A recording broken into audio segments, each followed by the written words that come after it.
discover more about the nature of reality and help create a better life for yourself and the rest of the planet. My name is Nicki Palmer, and I've created a process called Draw Your Reality.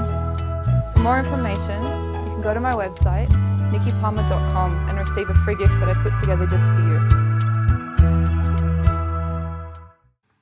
Transgender lottery.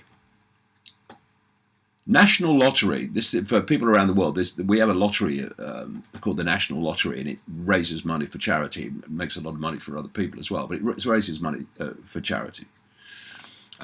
National Lottery is accused of breaking political donation rules by giving £500,000 grant to transgender lobby group, including thousands to help ex-stripper sway public opinion. Just when you thought it couldn't get madder, it does. The National Lottery has awarded £500,000 to a transgender lobbying group after it received a backlash for granting a charity who supports transgender children funding. The organisation has been accused of supporting political agendas, which it is a strict rule against, by giving two LGBT groups money to fund their media and influencing campaigns. I mean, like I say, with the one person only has to complain if what they're complaining about, the agenda wants people to complain about, and they get enormous power. Now we're having the agenda that the conspiracy wants being funded to the tune of £500,000 by what's supposed to be a national lottery to fund charities. I'm sure people sleeping in the bloody streets could benefit from £500,000. But no, let's influence public opinion on behalf of the agenda.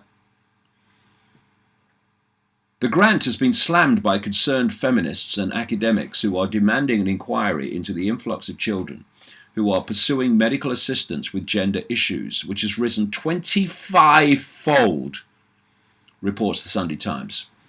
Former cabaret dancer Morgan Page, who works for Stonewall and claims that bigotry against trans community is rife in the UK. It's rising every year, right? Yeah, sure it is. Well, and I wonder if you think you might be playing a part in that with this extreme nonsense that you seek to impose on other people. Because it's nothing to do with protecting transgender people from discrimination. This is a totally different agenda. They're just the pawns in the game, the genuine ones. Morgan claimed that trans discrimination is led by conservatives dressed up as feminists. In other words, anyone that doesn't agree with him. Is it him? I don't know. I can't follow. Anyway, you know what I mean. Adding that trans discrimination has long been a problem in the UK, which you're making worse, mate. Conservative MP for Monmouth, David Davis, insisted that although nobody objects to LGBT services receiving grants, this issue lies with donations being given for influencing, which he suggests is the taking a stance in a political debate. The Big Lottery Fund has since decided to review the grant issued to the Mermaids following the backlash from protest groups. Debbie Hayton, who is herself transgender, told the newspaper of the Stonewall grant, the rules say lottery money should not be used for political activity, but giving lobbying groups a grant for influencing is funding political campaigns by another name. Exactly, and that is why it's being done. Oh, hey, here we go. Here's a cracker. Outrage sparked as school kids now taught that boys can have periods too to be inclusive. A Brighton primary school will now begin teaching children as young as 8 that trans boys and men and non-binary people may have periods. Well, actually, maybe they won't. You know, I think, if we're talking biologically, as part of a new guidance on menstruation and sex education. The instructions were included in the Taking a Period Positive Approach in Brighton and Hove Schools guidelines. Oh, dear me. Please, God, may I never meet the person that wrote this. Thank you, you're so kind. Issued by the local council in early December. Period products are provided for all pupils and students who need them, and this provision is promoted and known about by all, the guidance reads, with express intention of reducing the stigma and shame related to periods. Well, good. Don't go to bloody India then. The advice also advocates the placement of red boxes in all age-relevant bathrooms at a cost of £3,620, which provides free sanitation products or sanitary products to students in need of, with the aim of diminishing so-called period poverty. The report issued by Brighton and Hove Council. God, man. These councils they are driving crazy all over the country and in America, everywhere else. States that 49% of girls have missed an entire day of school because of their period, while 1 in 10 girls in the UK have been unable to afford period products. This is not good. Fine. So let's deal with it. Make sure they can. But the instructions also state that periods are something to celebrate, as visible in various cultures around the world, and advocates a cross-curricular approach, blah, blah, blah, blah, blah, blah, blah, blah. And then goes on to well, here's a tweet that sums it up. Latest example of barking mad trans activism comes from Brighton. Surprise, surprise. Yeah, it is a crazy place in terms of its council, where 8-year-old pupils will be told boys can have periods under new sex education guidelines. Pretty sums up where it's going. This craziness is becoming more and more extreme, and this is why the debate is being shut down. Because if we had a debate on these things, an open, free debate, then of course the lunacy would be exposed as the lunacy it is, and the scam that it is. So don't have a debate, shut everybody down. And you know, here's another one. This is relating to the tennis legend Martina Navratilova, who was asked about her views of people in men's bodies saying they're women competing in women's sport, and she said, not surprisingly,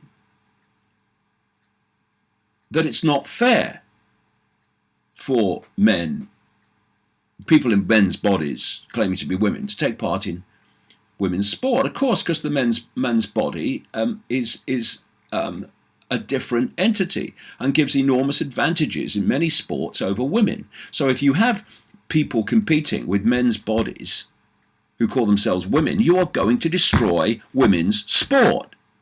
We've already seen it happen, where people in men's bodies claiming to be women have won women's sporting events that are decided on in so many ways on strength. I mean, you destroy women's sport. End of story. So what Martina Navratilova said was it wasn't fair, but this is the point. You have to apologize for stating the bloody obvious. Well, you do if you don't stick the backbone out. Tennis legend Martina Navratilova was forced to apologize. No, she was not forced to apologize. She chose to apologize because she was attacked by morons. Tennis legend Martina Navratilova was forced to apologize for comments she made on social media saying that natural-born men who proclaim themselves female should not be allowed to compete against women. Navratilova's remarks came in response to a question from a Twitter follower who asked her about transgender women in sport. Certainly that can't be right, she said. You can't just proclaim yourself a female and be able to compete against women, the 9-time Wimbledon champion wrote. There must be some standards. And someone in a man's body competing against a woman would not fit that standard. Well, yeah, absolutely right, because there'd be no women's sport otherwise. So what happened?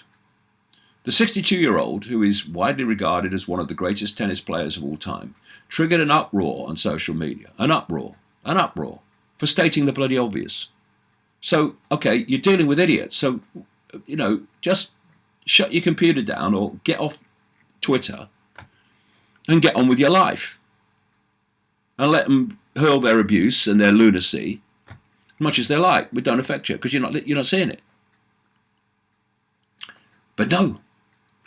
The transgender community, well, actually people on Twitter claiming to represent it, which is not the same thing, necessarily, branded her comments bullying and discriminatory. No, they're stating the bloody obvious. As soon as she posted her message, angry responses and calls to apologise flooded Navrachilova's Twitter account. Ooh, flooded. Forcing her to delete the initial post. No, she chose under intimidation to delete it.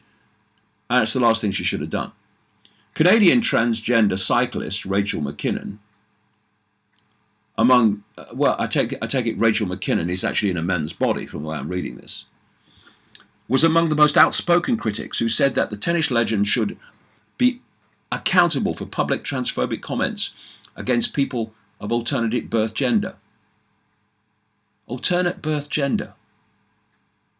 But you were born with a man's body, mate.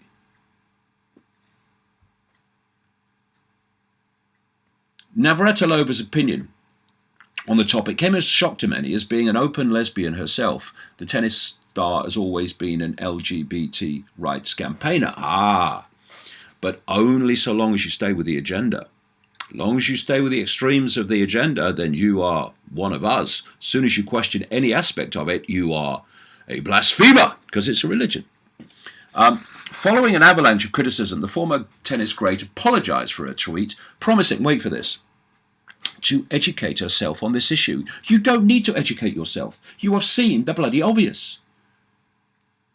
People in men's bodies competing against people in women's bodies is not fair because of the strength difference and the muscular difference. Martina Navratilova said, I'm sorry if I said anything anywhere near transphobic. You didn't. So don't apologise for it. Certainly I meant no harm, of course you didn't. I will educate myself better on this issue, but meantime I will keep quiet about it. Thank you. That's a classic, isn't it? I've stated the obvious. The biologically indisputable fact that people in men's bodies have an advantage in sport, many sports, over people in women's bodies. But now I'm going to keep quiet about it. I'm going to educate myself on this issue because some morons on Twitter have had a go at me. And every one of these celebrities